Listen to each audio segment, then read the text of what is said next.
नमस्कार, मी ईशा जगताप. हितगुजमध्ये आपलं स्वागत आहे. या विशेष कार्यक्रमातून आपण आरोग्यविषयक मार्गदर्शन मिळवतो. वैद्यकीय क्षेत्रातील तज्ज्ञ डॉक्टरांकडून त्यांच्याकडून आपण विविध आजारांविषयी आणि त्यांवरील प्रगत अशा उपचारांविषयी आपण सखोल मार्गदर्शन मिळवतो. आणि आज आपण जाणून घेणार आहोत रक्तदाबावर नवीन उपचार, रेनल डिनर्वेशन थेरपी विषयी. आणि ज्याबद्दल आपल्याला माहिती देण्यासाठी आजच्या कार्यक्रमात सहभागी झालेले आहेत डॉक्टर हर्षल इंगळे. नमस्कार डॉक्टर, आपल्या कार्यक्रमात खूप खूप स्वागत आहे. नमस्कार. डॉक्टर हर्षल इंगळे हे इंटरव्हेन्शनल कार्डिओलॉजिस्ट आहेत. उत्कृष्ट रुग्णसेवा आणि आधुनिक हृदयविकार उपचारांमध्ये त्यांना विशेष प्रावीण्य आहे.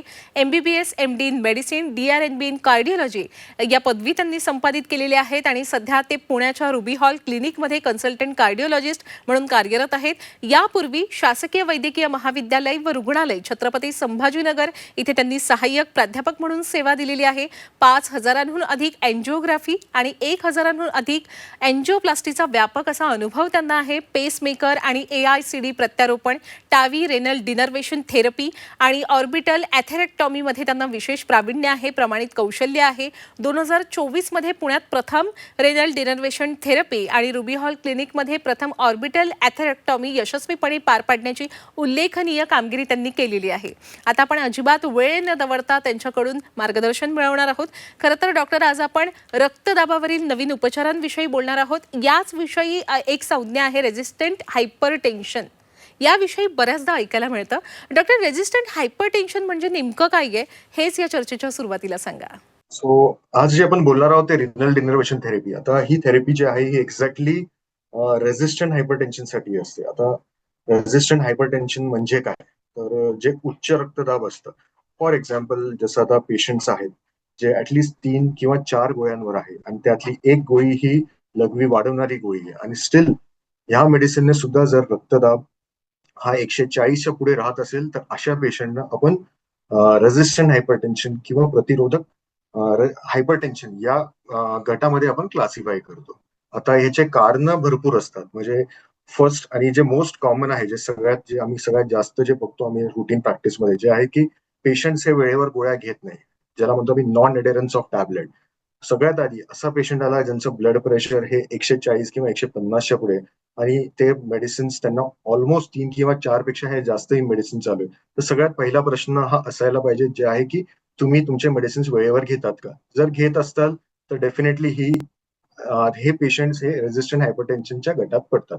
दुसऱ्या गोष्टी की काही सेकंडरी कॉजेस असतात, जसे दुसरे कारण की किडनीला आजार असणे. किडनी म्हणजे मूत्रपिंड, की जिथे काही किडनीला ट्युमर आहे किंवा अंडरलाईंग आपलं किडनी फेलियरचे प्रमाण आहे, तर अशा पेशंटमध्ये सुद्धा रेझिस्टंट हायपरटेन्शन हे खूप कॉमन असतं. तर स्पेशली ह्या पेशंटसाठी आता नवीन थेरपी आली, ज्याला आम्ही म्हणतो की renal denervation therapy.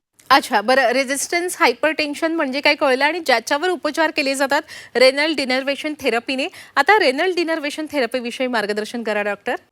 Renal denervation therapy म्हणजे आता बेसिकली किडनी जे आहे आपला हा मेन ऑर्गन आहे. म्हणजे किडनी हा आपला कंट्रोल रूम आहे ब्लड प्रेशर कंट्रोलसाठी.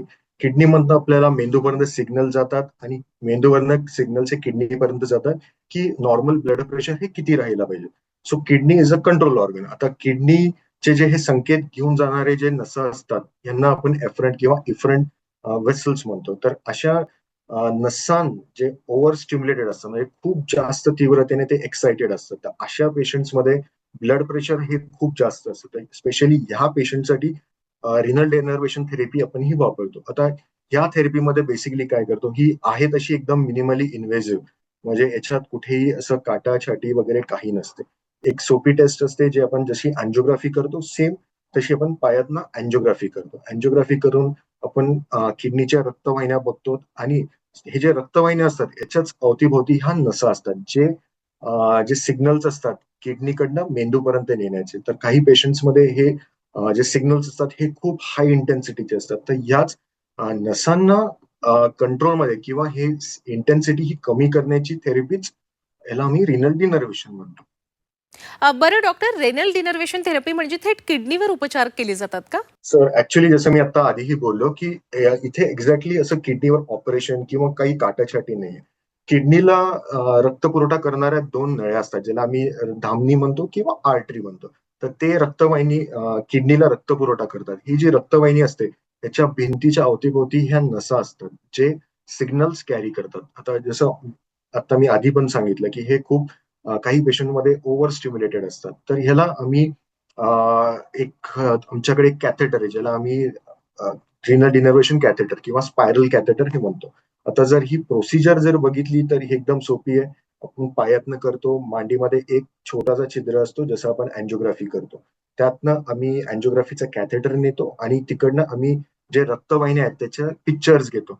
पिक्चर्समध्ये समजा ती रक्तवाहिनी 3 किंवा त्याच्या 2.5 ते 3 मिलीमीटर पेक्षा जास्त असेल अशा रक्तवाहिन्यांमध्ये स्पेशली आम्ही जे ह्या नसा आहे यांना टार्गेट करतो. जे स्पेशली ओव्हर स्टिम्युलेटेड आहे. तर याच्यासाठी एक स्पायरल कॅथेटर असतो जो आम्ही ह्या पायातनच तिथे नेतो. तिथे ठेवतो आणि तिथे रेडिओ फ्रिक्वेन्सी अब्लेशन देतो. एक रेडिओ फ्रिक्वेन्सीचे तरंग असतात त्यांनी तिथे आम्ही शॉक किंवा छोटा हाय फ्रिक्वेन्सीचे शॉक्स दिले तर तिथे जे नसा असतात ते कट डाऊन होतात किंवा त्यांचं जे ओव्हर स्टिम्युलेशन आहे ते कंट्रोलमध्ये येतं. याच्यामुळे जे जास्त तीव्रतेचे सिग्नल जे किडनीपासून मेंदूपर्यंत जातात की बीपी वाढवण्यासाठी ते कंट्रोलमध्ये येतात. तर ही अतिशय नॉन इन्व्हेसिव्ह आहे. याच्यात कुठेही काटाछाटी नाही. प्रोसिजर फक्त एका दिवसाची असते आणि सेकंड डेला पेशंट अतिशय घरी जाऊ शकतो. अच्छा, म्हणजे ही कदाचित एक प्रकारची नसा कापण्याची किंवा ब्लॉक करण्याची शस्त्रक्रिया आहे, बरोबर? Yes, definitely. छाट काटणे हे प्रश्न म्हणजे हा जो टर्म झाला हे खूपच म्हणजे विक्षिप्त झाला. तर त्यापेक्षा एक सोप्या भाषेत जर सांगायचं झालं, की ह्या ज्या छोट्या नसा असतात यांचं फक्त जे ओव्हर स्टिम्युलेशन आहे ते आम्ही ह्या स्पायरल कॅथेटरनी रेडिओ फ्रिक्वेन्सीचे शॉक देऊन हे कंट्रोलमध्ये करतो. त्याच्यामध्ये पेशंटला कुठेही दुखापत किंवा दुखणे असं काही नसतं. ही प्रोसिजर पूर्णपणे लोकल अनेस्थीशियामध्ये होते. फक्त पायाच्या तिथे आपण भूल देतो. कुठेही इथे जनरल अनेस्थीशिया किंवा पूर्ण शरीराला भूल देऊन व्हेंटिलेटर वगैरे असं काहीही नसतं. कॅथेटरने आपण त्या जे रक्तवाहिन्याच्या अवतीभोवती जे नसं असतात त्याला आपण शांत करतो. ही प्रोसिजर करायला साधारण 45 मिनिटं ते 1 तास लागतं. डिपेंडिंग की रक्तवाहिन्या किंवा त्याचे ब्रांचेस किती आहेत. हे आधी आपण ज्यावेळेस अँजिओग्राफी करतो त्याच वेळेस आपण ठरवतो की किती रक्तवाहिन्या आहे, कोणत्या रक्तवाहिन्यांना आपल्याला टार्गेट करायचं. तर त्या हिशोबाने जो कॅथेटर असतो, कॅथेटर आम्ही तिथे नेतो आणि तिथे आम्ही रेडिओ फ्रिक्वेन्सी जे बाहेर एका कन्सोलला कनेक्टेड असतो, तिकडनं आम्ही हे शॉक्स देतो. त्याच्यामुळे तो एकदम स्मॉल रेडिओ फ्रिक्वेन्सीचे अब्लेशन नसतात. त्याच्यामुळे हा नसा कंप्लीटली कट डाउन होतात. एकदा हे कट डाउन झाले, की ह्यांची तीव्रता कमी होते आणि हे रिग्रो किंवा परत जनरेट होत नाही. म्हणजे याच्यामुळे असं पेशंटला दुसरा काही त्रास नाही. जसं की हे कट केल्यामुळे आमचं बीपी एकदमच ड्रॉप होणार का? किंवा बीपीच येणार नाही का? तर अशातलं नाही. हे फक्त ओव्हर स्टिम्युलेशन जे आहे, जे अति स्टिम्युलेट होतायत नसा ह्यांना फक्त शांत करायचं काम करते. याच्यामुळे काय होतं, की नॉर्मली जे ब्लड प्रेशर आधी 4 किंवा 5 मेडिसिनने सुद्धा कंट्रोल होत नव्हतं, ते आपलं नॉर्मली 1 किंवा 2 मेडिसिनने सुद्धा कंट्रोलमध्ये येतं आणि 130, 140च्या रेंजच्या आत येतं. आता युजुअली फॉर एक्झाम्पल आता आम्ही एक 1.5-2 वर्षापूर्वी एक पेशंट केलं होतं. यांचंही सेम असंच होतं. म्हणजे ब्लड प्रेशर वॉज ऑलमोस्ट 230-240च्या रेंजमध्ये राहत होतं. त्यांना आम्ही ॲट लीस्ट 7 टॅबलेट्स दिले. 7 गोळ्यांवरही त्यांचं ब्लड प्रेशर कधीही 200च्या खाली आलं नाही. तर अशी ही थेरपी आम्ही त्यांना ॲडवाईस केली. ते ॲडमिट झाले. सेकंड डे आम्ही त्यांची प्रोसिजर केली. थर्ड डे ते कंप्लीटली घरी गेले. त्यांचं बिफोर डिस्चार्ज म्हणजे डिस्चार्ज व्हायच्या अगोदरच त्यांचं ब्लड प्रेशर हे ऑलमोस्ट 130-140च्या रेंजमध्ये आलं होतं. तेही फक्त एका टॅबलेटवर. जे आधी ते 7 मेडिसिन्स घेऊनही कंट्रोलमध्ये येत नव्हतं. तर अजूनही त्याचं फॉलोअप आम्ही घेतोय. मागच्या 1.5 वर्षात पेशंट हे दर 3 महिन्याला भेटतायत. त्यांचं ब्लड प्रेशर अतिशय कंट्रोलमध्ये आणि पेशंट इज व्हेरी हॅपी. म्हणजे जो उच्च रक्तदाबामुळे जो त्रास होऊ शकतो, फॉर एक्झाम्पल हृदयविकाराचा झटका किंवा पक्षाघाताचा झटका, ह्या सगळ्या गोष्टी आपल्याला ब्लड प्रेशर कंट्रोल करून हे अतिशय चांगल्या रीते मॅनेज करता येते. अच्छा, बरं डॉक्टर, ही शस्त्रक्रिया जेव्हा पार पडते रुग्णावर, त्याआधी रुग्णाला भूल द्यावी लागते? जसं मी ऑलरेडी सांगितलं, की इथे अशी कोणती मोठी भूल किंवा जनरल अॅनेस्थीसिया ज्याला म्हणतो, की पूर्ण भूल देऊन पेशंटला व्हेंटिलेटरवर घेणे असं काहीही नाही. पेशंट पूर्णपणे जागी असतो. पूर्णपणे तो प्रोसिजर बघू शकतो, की काय चाललंय. फक्त आपण पायामध्ये एक छोटी भूल देतो, जिकडनं आपण हा अँजिओग्राफी कॅथेटर घेऊन जाणार आहे. त्याच्यातनंच आम्ही हा कॅथेटर नेतो आणि ही सगळी प्रोसिजर संपवतो आणि प्रोसिजरला जसं मी सांगितलं, की एक साधारण 1 तासभर लागतो आणि हार्डली एका दिवसाचं ॲडमिशन असतं. सेकंड डे पेशंट हा पूर्णपणे घरी जाऊ शकतो. याच्यामुळे किडनीवर किंवा ज्या रक्तवाहिन्यांमध्ये आम्ही हे रेडिओ फ्रिक्वेन्सी अब्लेशन करतोय तिकडेही काही असा त्रास होत नाही. आता सगळ्यात महत्त्वाचा प्रश्न आहे डॉक्टर, नेमकी कोणासाठी ही थेरपी योग्य आहे? तर याच्यासाठी एक एलिजिबल क्रायटेरिया आहे. म्हणजे ह्या सगळ्याच पेशंटमध्ये लागू होईल असं नाही. आता फॉर एक्झाम्पल जसे पेशंट्स आहेत जे 4 किंवा 5 मेडिसिन घेऊनही त्यांचं ब्लड प्रेशर कंट्रोलमध्ये नाहीये. अशा पेशंटला ही थेरपी खूप गरजेची आहे. किंवा काही पेशंटना गोळ्या घेऊन बाकी साइड इफेक्ट्स होतायत, गोळ्यांचा त्रास होतोय, स्टिल त्यांचं ब्लड प्रेशर हे 140-150 च्या पुढे राहतंय. अशा पेशंटमध्ये ही थेरपी तर नक्कीच त्यांनी करायला पाहिजे. सेकंड, आम्ही बघतो स्पेशली एल्डरली वयस्कर जे पेशंट असतात ते नेहमी गोळ्या विसरतात किंवा त्यांना गोळ्या नकोशा हव्या असतात. गोळ्यांमुळे त्रास असतो, ऍसिडिटी, कॉन्स्टिपेशन भरपूर त्रास असतो त्या गोळ्यांमुळे. तर अशा पेशंटमध्ये युज्युअली ही आपण करू शकतो. आता कोणते पेशंट्स हे नॉट एलिजिबल आहे, जसं काही पेशंट की ज्यांच्यामध्ये ही जी रक्तवाहिनी ही खूप वाकडी-तिकडी आहे किंवा खूप छोटी आहे किंवा ह्या ज्या रक्तवाहिनी ज्या किडनीला सप्लाय करतात, ते कुठे ब्लॉकेज असेल, तर अशा पेशंटमध्ये किंवा काही कंजेनिटल आजार असतो, जसं जे रक्तवाहिन्या असतात त्याच्यात छोटे-छोटे ब्लॉकेज असतात, ज्याला आम्ही फायब्रोमस्क्युलर डिस्प्लेसिया जे फिमेल्समध्ये खूप कॉमन असतं. अशा पेशंटमध्ये ही थेरपी करता येत नाही. तर याचा एक स्ट्रिक्ट क्रायटेरिया आहे. जे मेडिसिन्स घेऊनही ब्लड प्रेशर कंट्रोलमध्ये होत नाही. किडनीचं फंक्शनिंग मेन म्हणजे आपल्याला चांगलं पाहिजे. जसं किडनीची गळण क्षमता जी असते, ज्याला आम्ही ई-जी-एफ-आर म्हणतो, ते युज्युअली आम्ही ह्या सगळ्या प्रोसिजरच्या आधी कॅल्क्युलेट करतो. नॉर्मल जी-एफ-आर हा 60 किंवा 70 पेक्षा हा जास्त असतो. तर काही पेशंटमध्ये सर समजा तुमचं गळण क्षमता ही 40 एम-एल पर मिनिट पेक्षा जर कमी असेल, तर अशा पेशंटमध्ये ह्या प्रक्रियेचा जास्त फायदा होणार नाही. तर असे काही स्पेशल पेशंट्स आहेत. फक्त त्याच ग्रुपमध्ये ही ट्रीटमेंट आपल्याला अतिशय चांगल्या रीते वापरता येते. अच्छा, पण असंही होत असेल की डॉक्टर आपल्याकडे रुग्ण येत असतील आणि या थेरपीविषयी आपण त्यांना सल्ला द्यायचा असेल, पण ते नाकारत असतील की मला ही थेरपी नकोय. त्याची कारणं काय असतात? म्हणजे भीती तर असेलच, त्या व्यतिरिक्त काय कारणं असतात डॉक्टर? फर्स्ट ऑफ ऑल जर बघितलं तर आता ही थेरपी जी आहे ही सध्या सुरुवात आहे भारतामध्ये. ही बाहेर युरोपियन, अमेरिकन कंट्रीजमध्ये ही रेग्युलरली होते. तिकडे क्लास 1 गाईडलाईन्स पण आहेत, इंडिकेटेड आहे. पण भारतामध्ये ही नवीन थेरपी आहे. म्हणून सध्या कॉस्ट हा जास्त आहे. म्हणजे याचा कॉस्ट जर बघितला तर ऑलमोस्ट 6 ते 7, कधी-कधी 7.5 लाखापर्यंत जातो. तर फर्स्ट ऑफ ऑल कॉस्टमुळे बरेचसे पेशंट हे नाकारतात. सेकंड, याचा लाँग टर्म रिझल्ट जर बघितला, तर जे आता भरपूर जे क्लिनिकल स्टडीज झालेत, त्यामध्ये याचा इफेक्ट ऑलमोस्ट 3 ते 4 वर्षापर्यंत चांगल्या रीते राहतो. अजूनही जे लाँग टर्म स्टडी चालू आहेत, त्याचाही रिझल्ट एक पुढच्या 1-2 वर्षात तो येईलच. मग त्यावेळेस आपल्याला ह्या स्टडीजवरनं कळेल, की ही थेरपी आणखीन किती लांब राहते. बाकी असं दुसरे काही तर स्पेशल कारणं नाही. फक्त जर दुसरे काही आजार त्यांना असतील, किडनीचे किंवा ट्यूमर असेल किंवा पेशंट डायलिसिसवर असेल किंवा किडनीला ब्लॉकेज असेल, तर अशा पेशंटला आपल्याला ती थेरपी नकारावी लागते. अच्छा, बरं, थेरपीविषयी आपण माहिती दिली, ती कशी केली जाते हे सुद्धा आपण डॉक्टर सांगितलं.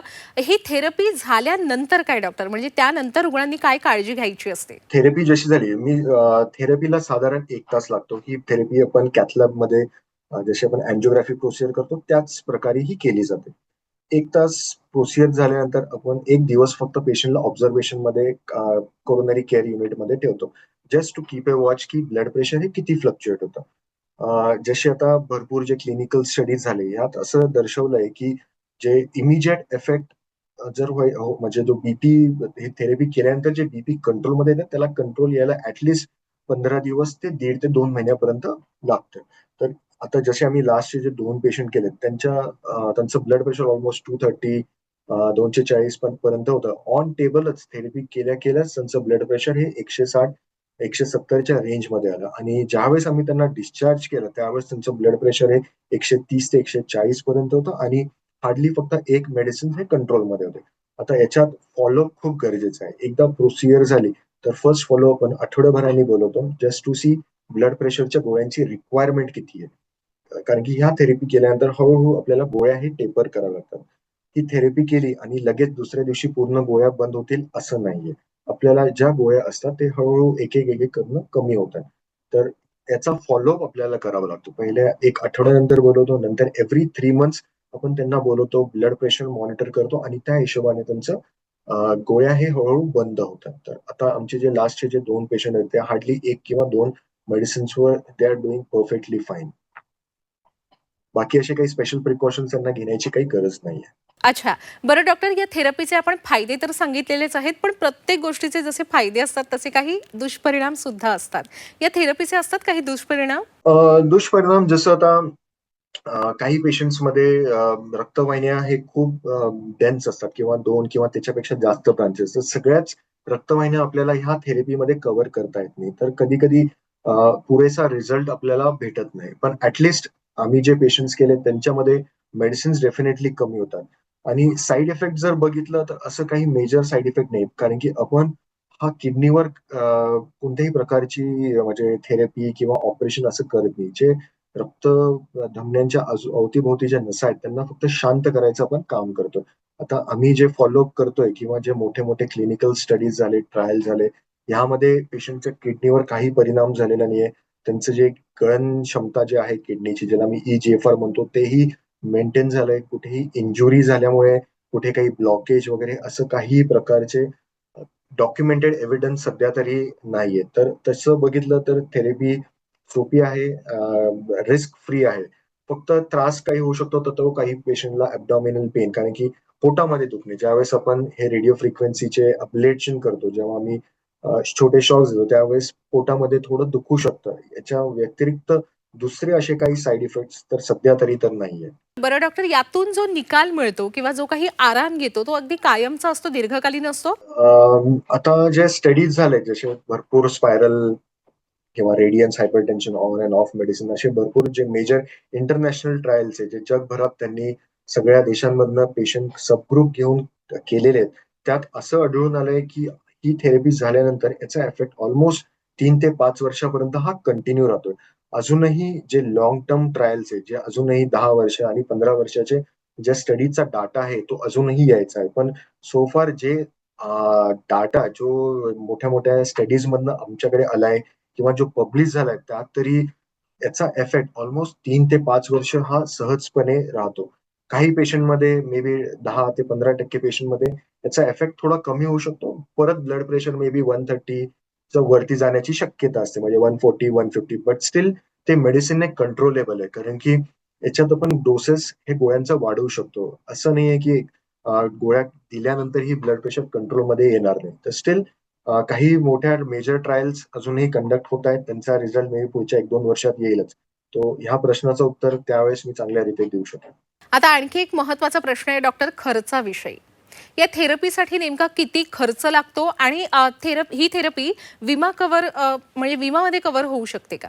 तर जसं मी सांगितलं, की ही थेरपी आता नवीन भारतात लॉन्च झाली आहे आणि सध्या तरी त्याचा वापर तेवढ्या पद्धतीत होत नाहीये. तर बिकॉज त्यामुळे सध्या कॉस्ट ऑफ थेरपी ही थोडी जास्त आहे. आता जर त्याचा कॅथेटरच जर आपण बघितला, ज्याने आम्ही रेडिओ फ्रिक्वेन्सी अब्लेशन करतो, तोच जवळपास 6.5 ते 7 लाख पर्यंत त्याची कॉस्ट आहे. तर सध्या ओव्हरऑल जे कॉस्ट ऑफ थेरपी पडते, हे सगळं रिनल डिनर्व्हेशन करण्यासाठी त्याची जवळपास एक 7-7.5 लाख पर्यंत खर्च येतो.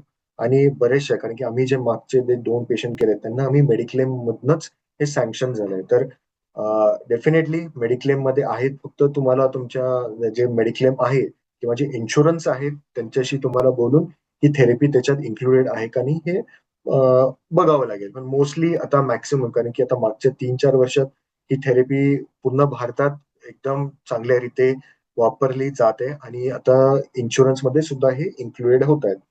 काही गव्हर्नमेंट स्कीम्समध्ये पण हे पुढे मे बी 1-2 वर्षात येण्याची खूप दाट शक्यता आहे.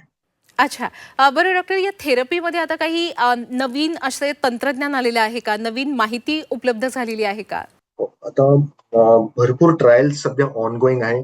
आता जे लास्ट ट्रायल्स होते, जसं स्पायरल हायपरटेन्शन ऑन आणि रेडियन्स हायपरटेन्शन, याच्यातनं तर आम्हाला भरपूर माहिती भेटली आहे, की ह्या थेरपीमुळे बराचसा इफेक्ट ब्लड प्रेशर कंट्रोलमध्ये झालाय. आता काही स्टडीज अजूनही ऑनगोइंग आहे. जसं अभ्यास चालू आहे, की आता आपण ब्लड प्रेशर हे कंट्रोल करतोय, पण याच्यामुळे हृदयविकाराचं प्रमाण किंवा पक्षाघाताचं प्रमाण किंवा किडनी फेलियरचं प्रमाण हे किती पर्सेंटेज कमी होतंय, हे आता लाँग टर्म ट्रायल जे आहे त्याचा अभ्यास अजूनही चालू आहे.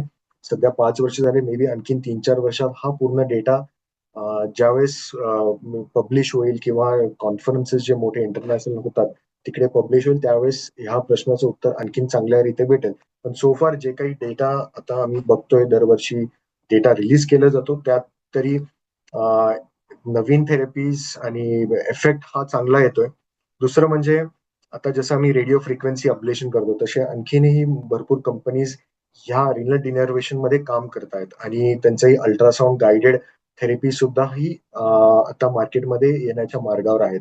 काही अप्रुव्हल्स बाकी आहेत, मे बी 1 ते 1.5 वर्षात ते पण होतील. आणि एकदा ह्या मल्टिपल थेरपीज मार्केटमध्ये आले तर अल्टिमेटली कॉस्ट पण हळूहळू कमी व्हायला सुरुवात होईल. आता जे सध्या कॉस्ट मे बी 7-8 लॅक्स पर्यंत जातोय, तो मे बी पुढच्या काही वर्षात 3 ते 4 लाख पर्यंत येईल, आमची अशी दाट समज आहे.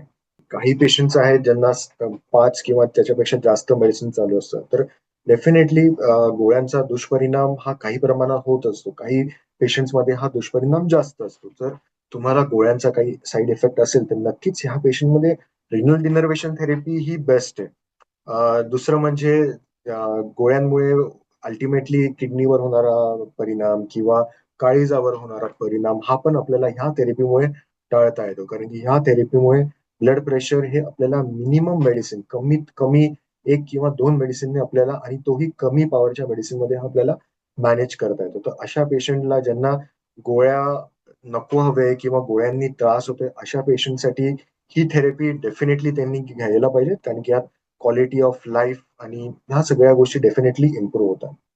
So I will definitely recommend की ज्यांना भरपूर मेडिसिन चालू आहेत आणि ब्लड प्रेशर हे कंट्रोलमध्ये राहत नाही, अशा पेशंटनी नक्कीच ह्या थेरपीचा लाभ घ्यावा. अच्छा डॉक्टर, आता आलेलो आहोत आपण या चर्चेच्या समारोपाकडे. जाता जाता आपल्या सर्व प्रेक्षकांना काय मोलाचा सल्ला द्यायला पडेल? येस, आता ही थेरपी भारतात सुरू झालेली आहे. पुण्यामध्येही आम्ही आता ऑलमोस्ट 15-20 पेशंट्स पर्यंत हे झालेले आहेत. ह्या थेरपीने जे आम्ही आता लास्ट 3 वर्षामध्ये जे इफेक्ट्स बघितले, जे ब्लड प्रेशर कंट्रोलमध्ये, गोळ्याचं प्रमाण कमी करण्यात, हा अतिशय चांगला रिझल्ट आहे.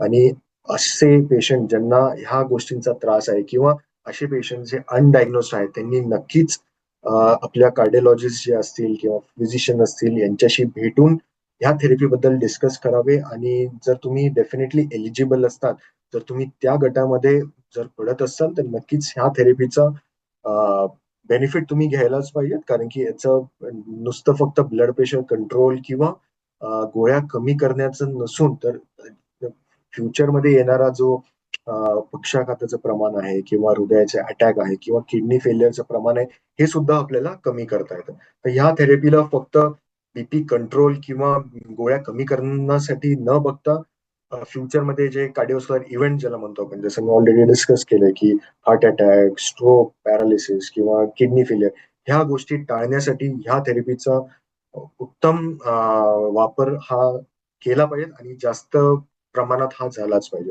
यासाठी नक्कीच आम्हीही काम करतोय. अवेअरनेस आम्ही क्रिएट करतोय, कारण की बहुतांश लोकांना ही थेरपी बद्दल जास्त माहित नाहीये. सो डेफिनेटली आम्ही फिजिशियन, जनरल फिजिशियन ह्या लोकांपर्यंत पोहोचून कॉमन पब्लिकमध्ये सुद्धा आम्ही अवेअरनेस कॅम्पेन चालवतोय असे. कारण की आता जर भारतामध्ये जर बघितलं तर ऑलमोस्ट भारताने पूर्ण जगात बघितलं तर पूर्ण हायपरटेन्शन जे रक्तदाबाचे पेशंट आहेत, त्यामध्ये 20% पेशंट हे रेझिस्टंट हायपरटेन्शनचे आहेत. तर भरपूर पेशंट हे मोस्टली अनडायग्नोज असतात. तर फर्स्ट ऑफ ऑल आम्हाला डायग्नोज करणं सगळ्यात महत्वाचं आहे. आणि डायग्नोज झाल्यानंतर ह्या थेरपी अवेलेबल आहेत हे पण त्यांना सांगणं गरजेचं आहे.